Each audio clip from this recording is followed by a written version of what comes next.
Respect is not a luxury in a relationship. It is its very foundation. And the manner in which someone speaks to you is one of the clearest reflections of whether that foundation exists. Words are not neutral. They are vehicles of intention, maps of meaning, and tools of influence. When a man speaks to a woman with disregard, especially in repeated patterns, he is revealing something deeper than frustration or carelessness. He is revealing a fracture in how he values her place in his life. This isn't about minor disagreements or the occasional slip of the tongue. It's about consistent, corrosive language that signals a lack of emotional regard and moral responsibility. And the tragedy is that many women internalize this behavior as normal or deserved, slowly losing sight of their own worth. If you want to build a life grounded in strength, clarity, and meaning, you must first recognize the phrases that do not in a relationship built on mutual respect.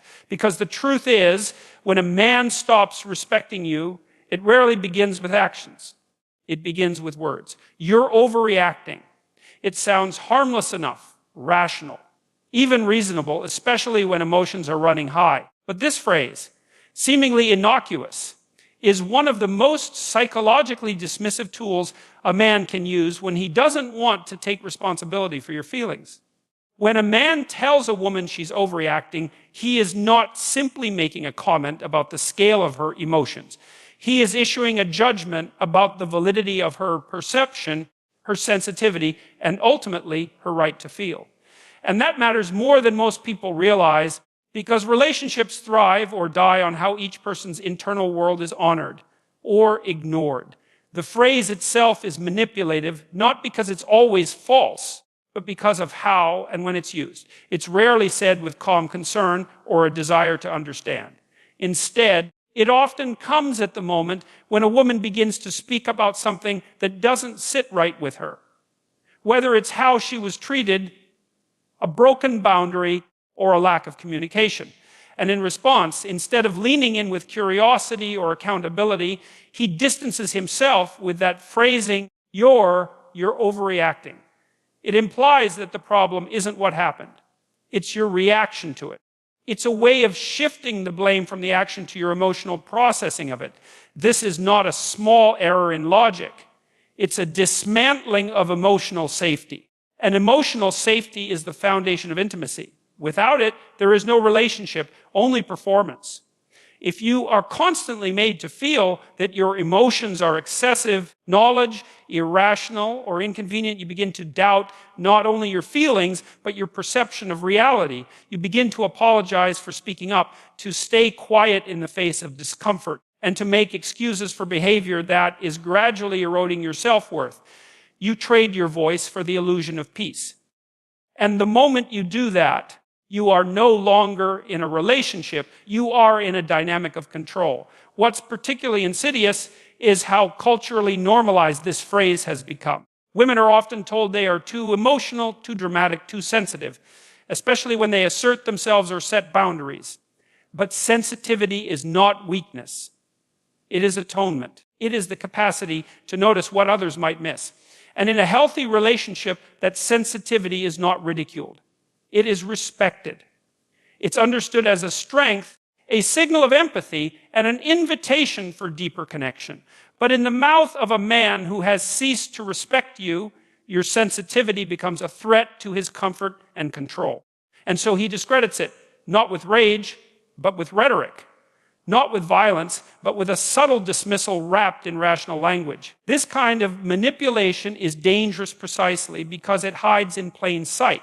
It sounds logical, but it's not routed in logic, it's routed in dominance. It's an attempt to take your internal world, your feelings, your experience, and frame them as flawed so that he doesn't have to reckon with the impact of his actions. It's psychological warfare masquerading as reason. And the worst part is, the more it happens, the more you begin to internalize the story that maybe you are overreacting, and maybe you are too much. Maybe you should just let it go. That's the real cost of repeated dismissal. It rewrites your narrative from the inside out. The antidote to this is not to scream louder or to beg for understanding. It is to reclaim your right to feel what you feel. to ground yourself so deeply in your own emotional reality that you no longer require validation to trust your instincts. When someone tells you you're overreacting, ask yourself, do I feel disrespected, unheard, invalidated? If the answer is yes, then your reaction is not excessive. It's appropriate, it's honest, and it's necessary, because your emotions are signals. They are not always facts, but they are always data. They tell you when something is off, when a line has been crossed, when your values are not being met. Ignoring them doesn't make you rational. It makes you complicit in your own diminishment. If a man genuinely cares for you, he will not use language that shuts you down. He will not be threatened by your emotions. He will seek to understand them, even if he doesn't agree. He will ask questions. He will listen. He will treat your feelings as real, even if they challenge him. But when a man uses the phrase, "you're overreacting," repeatedly and without reflection, he is telling you something vital. Not just about the moment, but about the dynamic he's committed to maintaining. And you must decide if that's the kind of emotional ecosystem you want to live in. Because the truth is, you were never asking too much. You were simply asking the wrong person. I don't have time for this right now. That statement, especially when delivered with impatience or emotional distance, is not merely about time. On the surface, it appears logistical. A scheduling conflict, a moment of stress, a man overwhelmed with responsibility. But beneath the surface, it reveals a deeper, more concerning truth, a withdrawal of emotional engagement. When a man uses this phrase repeatedly during moments that require relational attention, he is essentially saying, your needs are not important enough for my presence. And that, in any context, is a mark of disregard. Time is not the issue. Time is a resource, and like all resources, we allocate it according to our values. When a man says he doesn't have time, yet consistently makes time for work, yet social obligations, hobbies, or even meaningless distractions, what he's communicating is not a lack of minutes, but a lack of priority. Relationships do not demand constant attention, but they do demand presence when it counts. And emotional presence is not about convenience. It's about commitment of your own knowledge. You cannot build anything meaningful with someone who treats your emotional world like a chore to be postponed. This phrase is especially damaging because it creates a power imbalance rooted in avoidance. In healthy relationships, discomfort is not dodged, it's met. But when a man continually escapes necessary conversations by claiming he's too busy, what he's doing is placing a wall between himself and accountability. He avoids the friction that comes with intimacy, but in doing so, he also avoids the growth that comes with truth. The result is a dynamic where one person carries the emotional labor, while the other remains conveniently absent behind the excuse of being overwhelmed. And slowly, the relationship becomes a hollow shell, functional on the outside, fractured on the inside. It is important to distinguish between temporary stress and habitual dismissal. Everyone has moments where they genuinely cannot talk. Deadlines, emergencies, mental overload. But there's a difference between a man who says, I can't talk right now, but let's come back to this later, and one who uses that statement as a door slammed shut on any emotional inquiry. One shows respect for your voice, the other shows contempt for its inconvenience. When that phrase becomes a pattern rather than an exception, it is no longer about bandwidth. It is about control, because emotional avoidance is a form of control. It keeps the relationship on terms that are comfortable for one person and suffocating for the other. When a woman is constantly met with, I don't have time for this, she begins to question her timing, her tone, even her right to express discomfort. She begins to rehearse conversations in her head, hoping to package her concerns in ways that might be better received. And over time, she shrinks, not out of weakness, but out of repeated rejection. That is what happens when respect is replaced by emotional absenteeism. A woman loses her voice not because it is taken, but because she is trained to believe it is an inconvenience. What makes this phrase so manipulative is that it appeals to reason. After all, who can argue with being busy? But emotional needs do not wait for convenience. They do not fit neatly into schedules. And intimacy requires the courage to confront discomfort in real time. A man who respects you will not always have the perfect words or the perfect moment, but he will make space. He will pause. He will return. He will acknowledge, because he understands that time is not just measured in hours, but in presence. And presence is the currency of connection. The deeper truth is this: if a man consistently tells you he doesn't have time for your emotions, it is not your job to convince him otherwise. Your task is not to beg for a place in his priorities.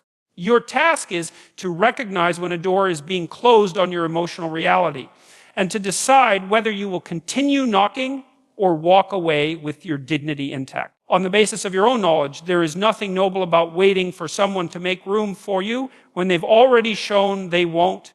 The most painful thing about this phrase is that it often shows up when you're most vulnerable, when you're confused, hurt, or simply trying to reconnect.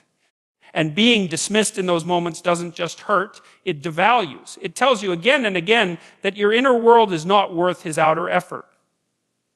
But the truth is, the right man will never see your vulnerability as a burden. He will see it as an invitation. An invitation to deepen the bond, to build trust, to be present even when it's hard. Because respect is not proven in promises. It's proven in presence. And if he doesn't have time for that, he doesn't have time for you. Why are you making this such a big deal? That phrase, spoken with frustration or laced with mockery, is not a request for perspective. It's a form of invalidation disguised as reason. On the surface, it appears to question scale, to probe whether the emotional weight you're placing on the situation is proportionate. But underneath that rhetorical move lies a far more corrosive messaging that your feelings are not just inconvenient, but exaggerated, irrational, or even delusional. When a man repeats this phrase, especially in response to your honest attempts at communication, he is not trying to understand. He is trying to minimize.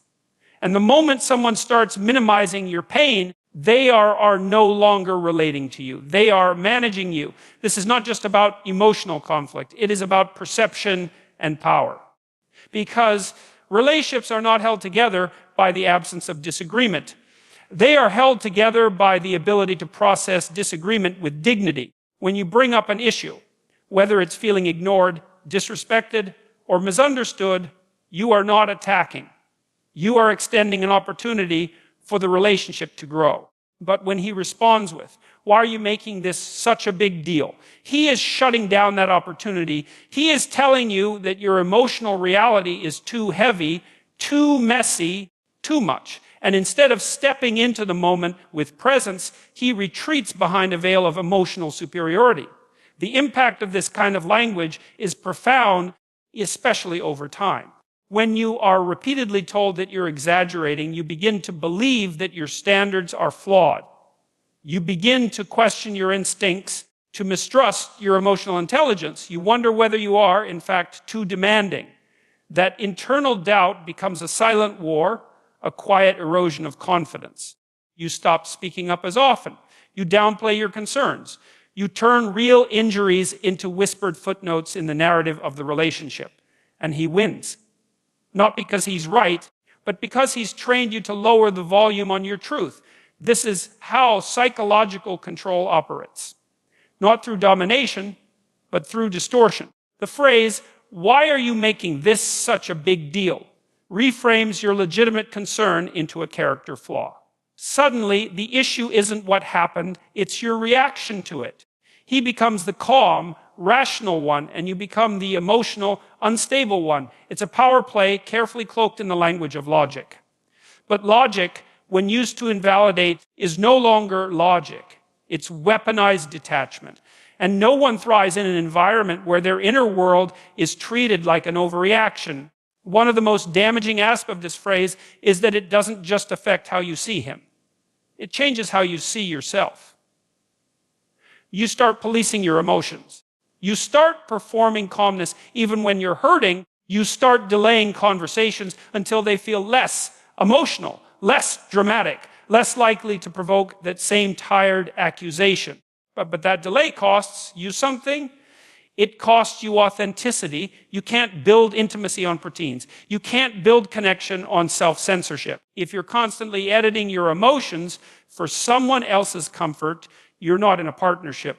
You're in emotional exile.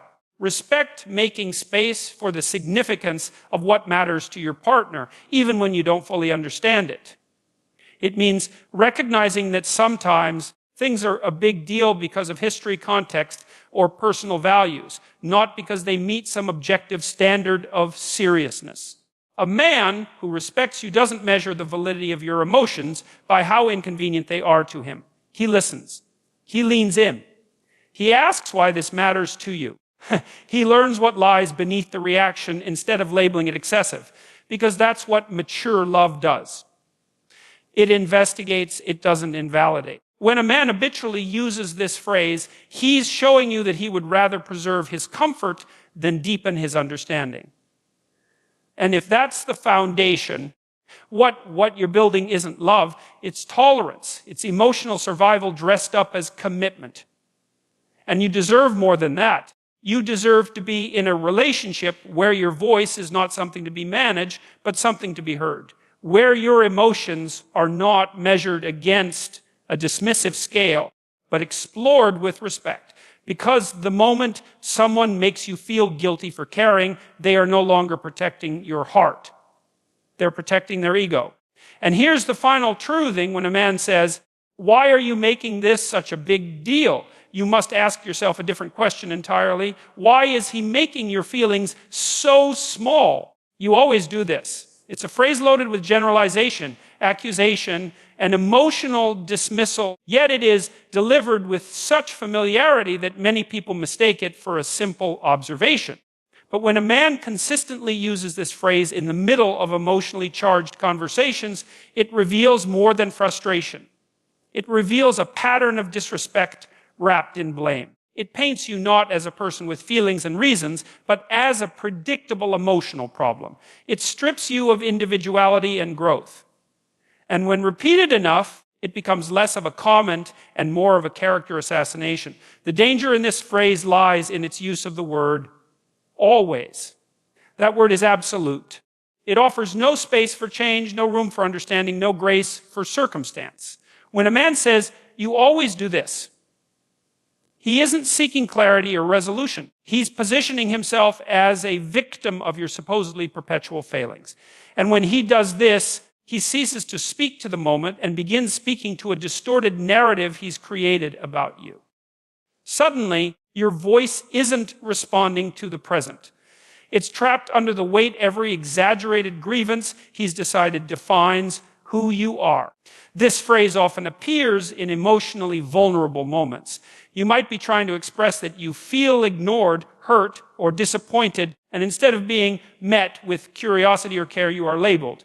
You are categorized, you are dismissed. Your behavior is no longer seen in context. It's folded into a file labeled always and thrown back at you as proof that you are the problem. And when that happens, communication ends. Not in volume, but in meaning. You're no longer heard. You're judged. It's important to understand that this phrase is often a defensive maneuver. When a man feels threatened by the emotional consequences of his behavior, when he feels cornered by accountability, he may reach for generalizations as a shield. It's easier to say, "You always overact," or "Y'all always make things worse," than to say, "I didn't show up the way I should have," or "I didn't listen." It shifts the lens from his actions to your identity. That's not just disrespectful. It's manipulative because it redefines the problem in a way that lets him escape reflection and growth. Over time, these accusations begin to shape the way you see yourself. If you hear "you always ruin everything," or "you always want to argue," often enough, you might start believing them, even when your intentions were grounded in love, honesty, or clarity. And that's the slowest form of erosion, not the kind that breaks you in an instant, but the kind that is away at your self-respect day by day. You begin to question your judgment. You start thinking that maybe you are too much. Maybe it really is your fault. Maybe silence is safer than truth. But this is not accountability. This is deflection. A relationship built on generalizations is not a relationship grounded in respect. It's a power dynamic. It's one person preserving their comfort at the expense of the other's clarity. A man who respects you doesn't speak to you in absolutes. He doesn't reduce you to your worst moments.